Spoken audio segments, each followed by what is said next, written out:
At that very moment, a gray-clad shinobi went flying across the field, skipping twice before slamming into the tree line with a sickening crunch. Soon enough, the broken man slipped to the ground just as two of his fellows landed on either side of him, both panting as they looked across at the blonde teen currently walking calmly towards them, cracking her knuckles before a green vest, the red sleeves of her kimono pulled back to expose a pair of wrapped arms. Die! roared one of the shinobi as he spat a cannonball-sized blast of water towards her. Eyes narrowed upon the girl as she sank almost lazily back into her stance, her feet tapping lightly upon the ground as the attack closed. Yeah, no, called Naruto lazily as she kicked off from the ground, spinning forwards, dipping as she went so that the shot went wide. As she speed past the first shot, the man's partner joined in flinging forth his own shot of water. With a shiver of movement, Naruto dodged this latest attack as well, closing in on the pair even as traces of red began to leak out around her fists, her eyes flashing crimson above a feral grin. The sight of red-eyed Kunoichi approaching was enough to send shivers up both men's spines as they abandoned all strategy, simply flinging shot after shot downrange towards the girl, trying to keep her from reaching them at any cost. Shot after shot pounded out as Naruto swerved between them, shifting just enough to keep each from hitting her, as she almost lazily allowed two tails of reddened chakra to slip from her back, swatting another pair of blasts as she closed on the pair. Appearing before the pair, each only had a glimpse of the girl's bright golden hair, twinged with the red roar of her chakra, before a crashing impact slammed into both, sending them sprawling back into the tree line. Skipping to a stop, one of the pair managed to right himself just as he looked up to see the blonde spinning before him, a pair of red tails lashing out like a club to slam against his head just before the lights went out. Across from him, the remaining shinobi staggered to his feet, staring unbelievingly as he saw his partner battered away, his eyes shifting over to where Naruto landed, the bright red foxtails now sticking out of the girl's back, waving gently as though it had always been there. As she turned smirking towards the final man, her slitted eyes and fanged smirk caused him to slip back to the ground, trying to push himself back from the teen. What are you? Called the man in a small panic as Naruto faced him, her arms reaching up in a small shrug on hand falling to her hip as she looked at the man. A kunoichi.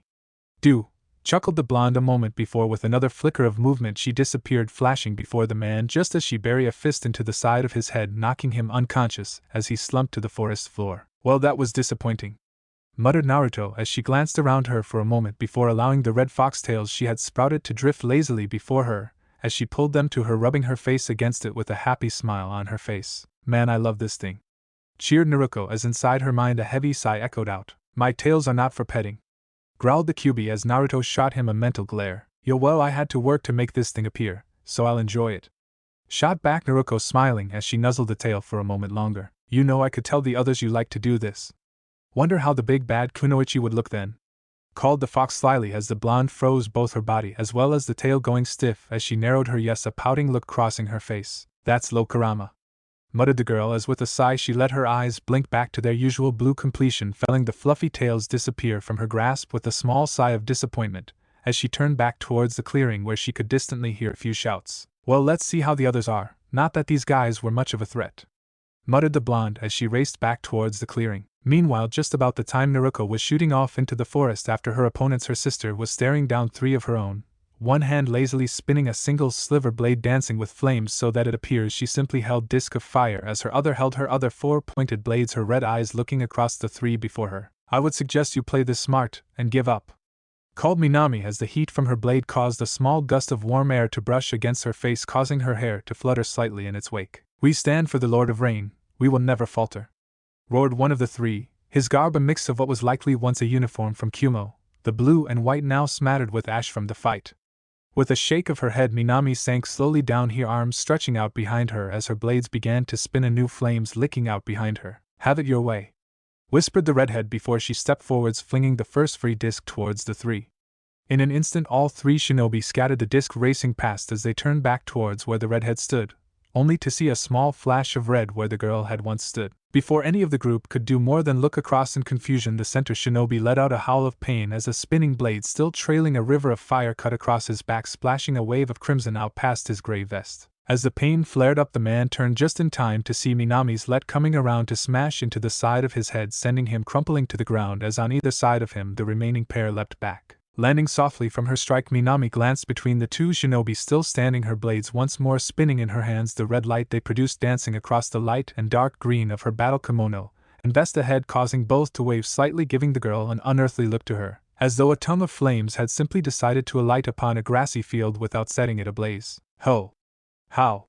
Managed one of the shinobi who now stood opposite to his partner, both staring towards the girl, more frightened now than they had been when perusing the Kumo force. In reply, Minami shook her head as with a small pulse of chakra a second redhead appeared, stretching out a hand to catch one of the flaming blades, so that now the two mirrored girls stood back to back, each holding a spinning disc of fire, as they looked at the remaining shinobi. Sorry, clan secret, replied Minami as both she and her clone let their weapons fly, spinning out towards each of the men who dove once again to avoid the spinning flames.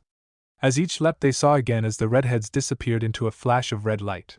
Seeing this, both men's instincts roared at them to turn. Twisting even as they dove away, each saw to their horror the redhead reappear, catching the spinning blade, without effort, before spinning towards the pair. Neither had time to do more than shout out in surprise as the twin Minamis buried a fist into their faces, smashing them down into the ground beneath them, sending a spiderweb of cracks out accompanied by an unpleasant crunch. Pulling back from the pair's now broken faces, the two Minamis gave a quick look over their three unconscious opponents before the redhead to the left snapped the flaming blade shut, returning it to a single sliver blade, which she then tossed the other Minami before disappearing into a cloud of smoke. As Minami caught her second blade, she let out a small sigh as she turned across the field, her mind wondering slightly as she did. Darn it, I'm still too slow. Tucson makes it look so easy. God, what am I doing wrong? Thought the redhead as a happy yipping from her mind momentarily drew her attention. It's okay, Minamikin, you did great. Who cares if you aren't like your Tucson yet, or that you can only use 2 seals, or that Naruto can use more power than you, or... began Q before Minami let out a mental groan. Okay, Q. Thanks. Chuckled the redhead at just how horribly the fox had failed in its attempt to cheer her up, succeeding in his abject failure. Q, however, remained blissfully ignorant to this, simply waving its 9 tails happily at her words. No problem, Minamikin. I'll always cheer you up. Called the fox happily as Minami found herself chuckling slightly, wondering if that should be considered a threat or not. At the same time, across the clearing, Yujito had managed to take down another of her attackers, but things were still not in her favor. The remaining 2 had figured out her weakness, exploiting it to land several attacks on her as they targeted her wounded team, forcing her to divert the attacks, leaving her open for another strike. With a small hiss of pain, Yujito ripped shrunken from her leg with one clawed hand, her eyes narrowing upon the men before her. The pair were even then darting back and forth to try and keep out of her line of sight, while at the same time trying to get around her to the injured pair she stubbornly defended. Captain, just leave us, managed one of the Kumo shinobi, his voice coming out in pained gasps as one hand pushed against the massive wound decorating his chest. Even as he spoke, he watched as the blonde woman dove her claws, tearing another spear of stone to ribbons before it could reach him, her mismatched eyes blazing as they turned to him above an angry snarl. Shut up and stay down, roared the woman as she turned back towards the pair of attackers, her own breath coming in a few panting breaths. Even with her impressive reserves, the drawn-out retreat had chipped away at her reserves till she now stood with only a fraction of her full power, and even that was limited with comrades on the battlefield. This isn't good, muttered the woman, glancing up to see the larger group of attackers rushing out to engage the Konoha forces. And now Konoha's here. I can't give them an opening like this. Darn tree lovers may finish what these bastards started, thought the blonde just before she felt the equivalent of a mental smack that momentarily shook her. Enough of that, kitten. Do not be suspicious of my cousin, she is not the kind to deal in lies. I swear if you embarrass me I won't let you forget it, lectured the great flaming cat as Yujito found herself blazing with her own flames of anger towards her passenger. This is not the time, I'm being attacked and those Konoha shinobi may be next, so for 1 second stop with all of this cousin crap. If she's so great, why isn't she helping? Yujito mentally shouted, the situation finally breaking through her calm. For a second, as she spun to launch a pair of blue balls of flame towards the attackers, she believed that Matatabi had finally been driven to silence, her focus returning to the battle just as a deep sigh came from the blue-flamed cat. Kittens these days, so focused on themselves. Who do you suppose that is then, if not help? Asked Matatabi, mentally nodding towards the pair of attackers just as a horned girl dropped behind one of the 2, silent as a shadow. As Yujito turned, her eyes ran across the new arrival, the wide black and white eyes, the horns that resembled the ears of a rabbit, but most of all what the woman clutched in her hands. The attacking shinobi's first warning of the newest arrival was a sudden crashing impact in the center of his back.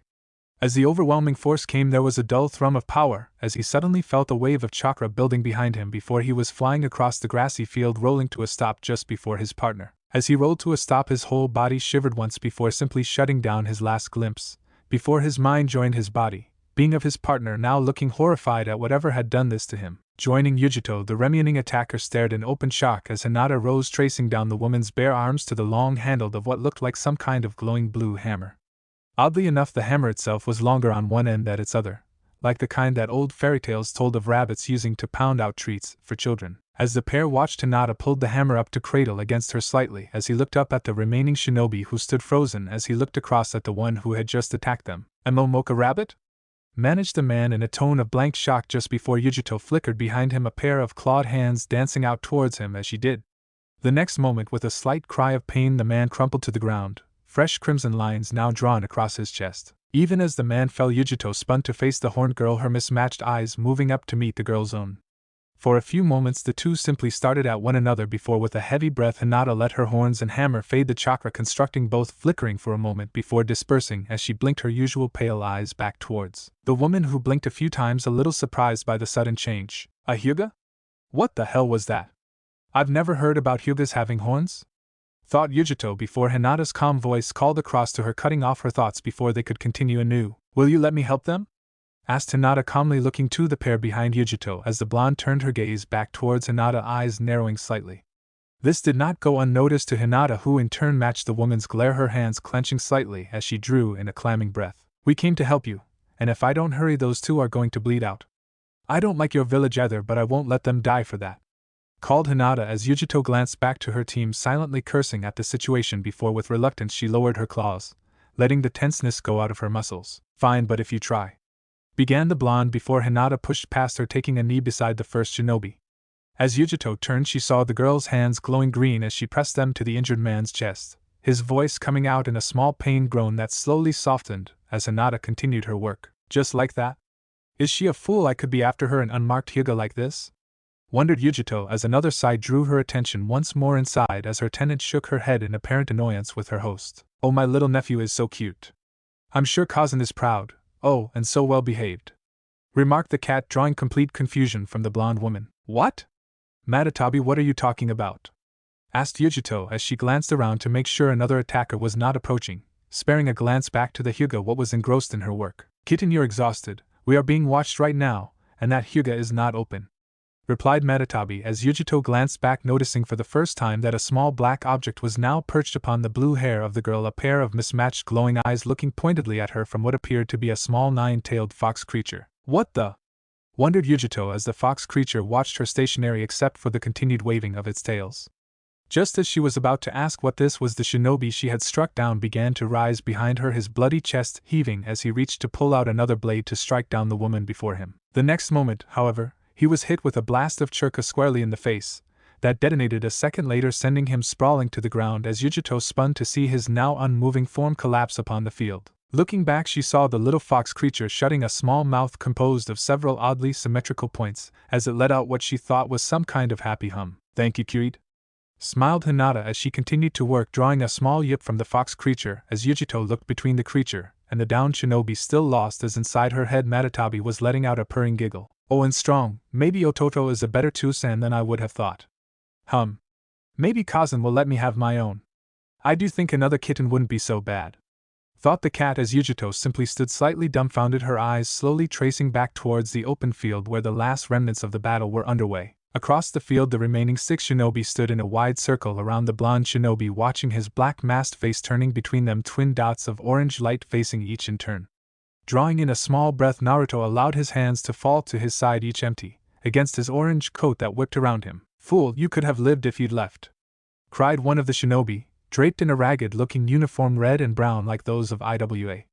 After speaking, the man began to fly through hand sighs, prompting the same from his fellows as Naruto's almost lazy gaze drifted across them. Soon pulses of chakra were starting to rocket up from each as Naruto audibly sighed as he let one of the 9 orbs circling his back slowly drift into his free left hand. As the orb moved into the boy's grasp, the surrounding shinobi finished their work, each crying out as blasts of fire, earth, lightning and water were hurled towards the blonde from all angles. As the attacks closed, the blackened orb, decorated by a single golden stripe, broke in the blonde's grasp, flooding up the blonde's arm, swallowing the bright orange behind a wave of black decorated by a large golden stripe that wound around the boy's arm. A moment later, a thunder of explosions ripped out as the attacks plunged one after another into the blonde, kicking up clouds of dust with each impact, each successive attack adding to the din as they broke upon their target. After thunder of attacks finally died down, the shinobi watching as the dust slowly cleared, a few openly smirking at how easily the shinobi had apparently fallen, their eyes tracing across the slowly clearing dust for any sign of the shinobi. Still others watched silently, eyes narrowed at the last sight they had glimpsed of the blonde,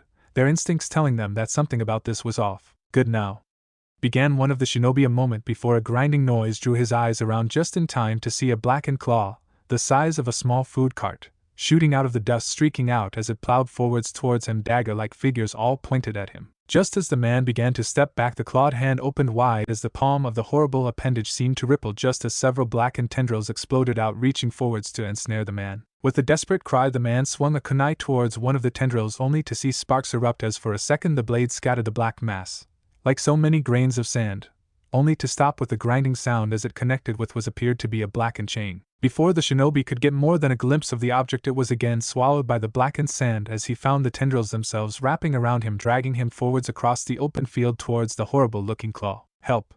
cried the man in a panic as he tried to struggle free, only to find his body weakening as the sand rushed over him, the clawed fingers closing around him as it withdrew back into the dust cloud, his fellows too slow to do more than watch in abject horror at what they were seeing. A moment later, from within the dust came a dull thump of something hitting flesh as the sounds of struggle died out. Just as the group began to shake themselves out of their stupor, there was a whooshing sound as their fellow came flying out of the clouds, smashing into the ground once before rolling to a halt where he lay unmoving.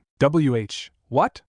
Managed one of the shinobi as his fellows drew blades, eyes focused back to where the dust was slowly parting, showing the scarred earth of the training field. As the dust continued to drift away, the group froze as they saw the destruction suddenly stop as if cut off by some invisible wall, at the center of which stood a familiar pair of blackened legs. Following them up, the group stared unbelieving at Naruto's form, unchanged and unblemished apart from his right arm now decorated by that golden striped cover, stood motionless. However, what truly drew the attacker's eyes was what hung slightly above that arm, hanging there as if attacked to some invisible giant, that horrible clawed arm. It floated like some kind of cloud beside the blonde, a few small trails leading from the boy's shoulder to the appendage, that was even then mimicking his arm's movements, as thought they were one and the same. "Mon.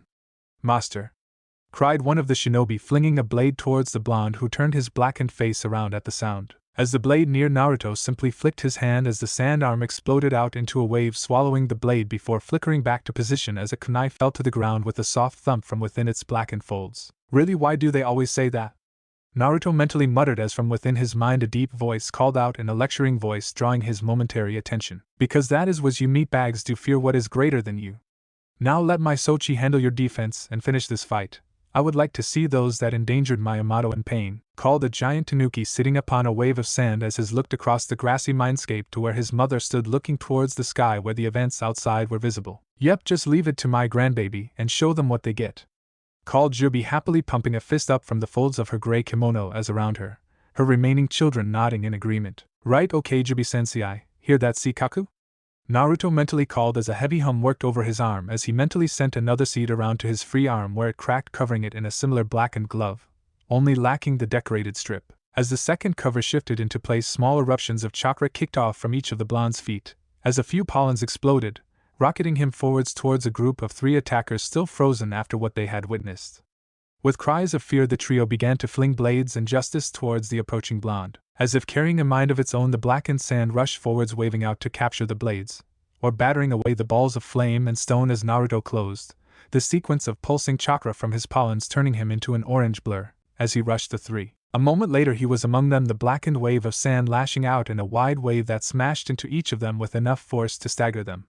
Before any could ready themselves, Naruto was already airborne, spinning to meet them. With another explosion of pollens and flash of purple chakra, Naruto's leg came around into a devastating kick that caught the first shinobi in the face with enough force to send him flying through the wave of blackened sand that now swirled around them, and into a nearby tree with an audible crack of impact. Even as their fellow flew back, one of the remaining pair rushed forwards at the teen who still hung in midair, his arm flinging up, blade in hand, towards Naruto. However, before his blade could come within a foot of the boy, the sand itself rocketed forward, slamming, like a fist, into the figure, bowling him over as an angry hum came out. Looking up, the man's last sight was of some kind of blackened figure pulling themselves free of the boy's arm, a pair of mismatched glowing eyes meeting his a moment before the sand slammed him into the ground with a dull, fleshy thump. The final of the trio, seeing this blackened creature's appearance, let out a roar carrying both fear and rage as he swung his fist towards its head. As his fist rocketed towards the creature, he vaguely heard another small popping explosion as a flash of purple erupted a second before Naruto's blackened left fist smashed into his head from above, driving him down into the ground beside his fellow just as Naruto landed, his masked face turning to see Sikaku now rising from the second attacker. "Nice, but next time there's no need to leave," chuckled Naruto, waving his now bare right hand showing the absence of his stripped accessory. With a small, almost tired sounding hum, Sikaku nodded, glancing down at the 3 as the blackened wall of sand around them slowly coalesced into its tail so that it now stood fully formed, a blackened copy of Naruto only sporting a pair of tanuki ears to go with its massive tails and clawed arms.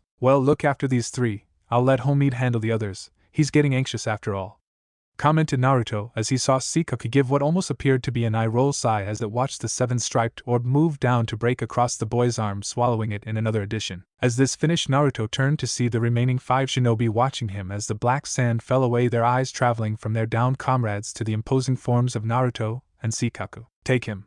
cried one of them as he began to fly through signs as Naruto spun to face them, another small eruption of pollens, flinging him forwards across the field towards the remaining shinobi. As he neared, dodging around the random shots of fire and water, the remaining pair, that looked to have once belonged to Kiri, dropped their jutsu assault, instead rushing forwards, pulling katanas from their backs which they brought swinging around towards the blonde. As the blades descended, Naruto swung his orange-striped arm around as it began to bubble, the seemingly living blackness flinging itself out to impact the blades as a shower of sparks rose up a second later with a grinding sound of impact. From behind their swords, the attacking shinobi froze as they saw a pair of waving blades pushing out of the blackened shoulder of the teen, like some kind of sharpened insect, winds slapping their weapons aside, causing them to leap back, eyes wide. Even as the pair landed, they saw another 4 blades push from the blonde's blackened shoulder, as if by their own accord. Swinging free, the blades surged up, free-formed the boy on the ends of blackened chains, waving like some kind of horrible serpents. In the next instant, the 4 blades flung themselves forward, slashing down at them, forcing them to raise their blades in a desperate attempt to shield their bodies.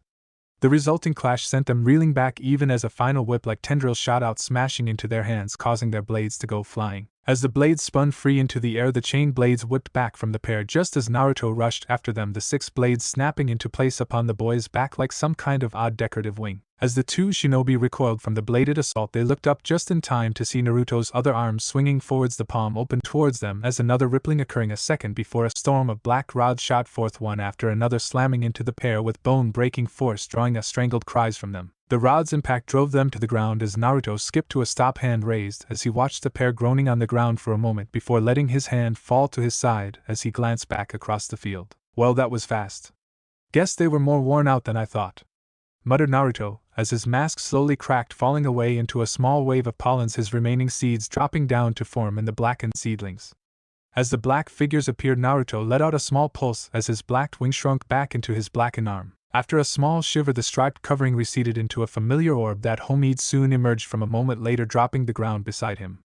The winged knight had changed little over the years, only growing to match its creator's height, and so as it rose it struck a rather intimidating appearance. As the son of Chome appeared, it turned its mismatched orange and purple eyes around, a metal hum issuing from behind its vented face as it set its fists onto its armored hips, taking a cocky pose as it looked across the field to where Shikaku stood glancing back, his own mismatched purple and gold eyes focusing for a moment on the knight before, with a humming sigh, he looked back to his work, a little shake of his head accompanying the motion. You tell him Soichi Shikaku's so jealous," called a happy chirping from inside Naruto's head as the golden swarm that was Chome swirled around excitedly, drawing an audible groan from her elder brother. "Yamato, this isn't a competition.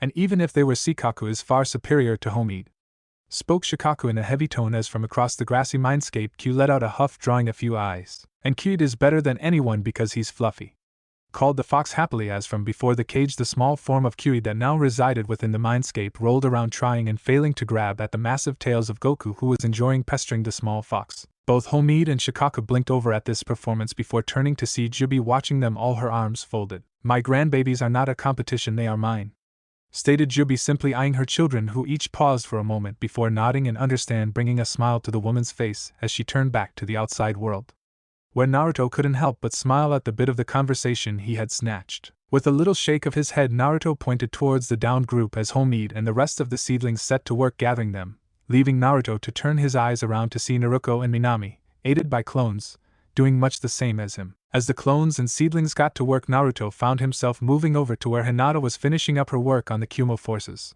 his sisters falling into step beside him as they approached the group. From her position, Yujito watched the 3 teens approaching as within her mind Matatabi had begun her lecture anew, which was doing little to help the woman hold on to her emotions after the recent series of events. "Good, now that's done. Okay, here she comes. Oh, and Ototo too. Well, too, anyway. Still remember, back straight. Guy, if only we had time to fix your hair." "Well, nothing to do now. But Baolo, Kazan was part of Kami's court. She knows manners when she sees them. Oh, and don't fidget, it's not ladylike. Oh, and you claws are covered in blood. No, that won't do. Well, just put them behind your back, and," continued Matatabi as the last strings of Yujito's sanity were quickly snapping. A surprise attack that she could handle. Her team injured, hard but she could handle. Madatabi's constant motherly lectures annoying but something she was used to. Group of Konoha shinobi obviously dangerous now surrounding her, hard but still manageable. All of these together. Not so much. So given the situation, Yujito's reaction to all of this was rather tame in comparison to what it could have been. As Naruto, Naruko and Minami stepped but to stand before her, the blonde's body just moved in an odd mixture of proper etiquette and honesty that would have appeared odd to anyone who didn't know what kind of day it had already been. With a jerk, Yujito snapped into a Sada's position before bowling low so that her mop of blonde hair fell over her head, causing the three before her to now be facing what appeared to be a creature of pure blonde hair from which issues an oddly jerky voice. Hello, I am Yujito and I Jonin of KUMO and Proper Lady. I throw the fire that makes the people fall down, and have a cat living in my head who is currently yelling at me to stop embarrassing her in front of her mother who lives in the moon. Thank you for sending the Mochi Bunny to help you, tree-loving bastards. Now if you wish to attack me, I will be happy to attack you with my claws, which are very dirty. I apologize for that, and then collapse. Finished the woman in one breath, never taking her eyes from the ground, the three siblings blinking down at her, unsure of just what to make of that particular first impression. Thanks a ton for watching, Shinobi Squad. I hope you had as much fun as I did putting this epic what if together. Make sure to smash that like button, subscribe, and hit the bell icon so you never miss a single twist in the story. Drop your thoughts, theories, or even wild ideas in the comments. I read every single one. And hey, if you're craving more awesome Naruto content, go check out the other videos on the channel. I've got plenty of heat waiting for you. Until next time, stay sharp, stay awesome, and remember, even a shadow clone needs love. Peace out, Shinobi.